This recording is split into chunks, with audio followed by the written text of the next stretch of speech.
Collaboration has been identified as a key competency for success in the 21st century, and technology has opened up exciting new possibilities for collaborative learning, especially in e-learning contexts.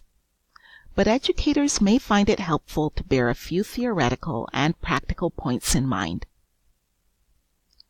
According to theorists, cooperative learning had existed for centuries before later studies drew connections to constructivism and the cognitive development theory, both of which suggest that deep thinking is stimulated and knowledge is constructed when learners work together. The collaborative learning approach, which has been applied in classrooms since the 70s, is a theoretical framework similar to cooperative learning, but some education experts see cooperative learning as a more structured approach that emphasizes teamwork, critical thinking, and problem-solving skills.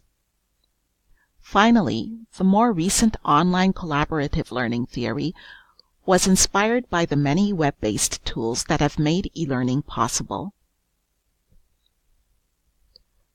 Collaboration enhances individual learning and holds other benefits for learners. Here are just a few of those benefits. 3 criteria for successful collaboration should be considered when designing activities that require active discussion and teamwork. First, social interdependence refers to reliance on the efforts of each group member. Outcome goals refers to the desired outcome of the shared effort. And dialogue quality refers to discussion that produces rich input from all group members. The following guidelines can help instructors to meet these criteria. First, select the right tools for the delivery method, the learners, the task, and the outcomes. For instance, which tools are best suited for asynchronous activities involving reflection and research, and which ones are more appropriate for synchronous communication tasks requiring active discussion. Think about how the selected tools will be integrated to facilitate collaborative learning and achieve desired outcomes. Next, consider the task and outcomes when determining the most suitable group size for the activity. For instance, choose pair work to enhance individual learning and group work for problem-solving or project-based learning. You may also need to think about the abilities and background knowledge of the learners. Make sure that learners understand how to use the tools required for the designed task, and that all learners are capable of engaging effectively in tasks requiring active discussion. Finally, provide clear instructions, roles, and objectives to encourage rich and productive dialogue.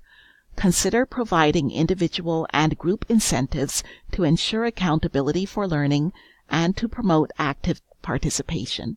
For synchronous activities, monitor teams as they work through the task and provide clarification, redirection, or support as needed. Here are just some examples of collaboration tools to consider using.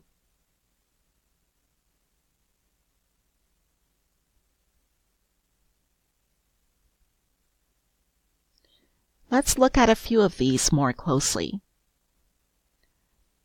Wikis are ideal for individual research and writing projects, and also suitable for pair or group work to stimulate deeper thinking and promote active discussion. Padlet is a versatile tool for activities involving brainstorming or discussion.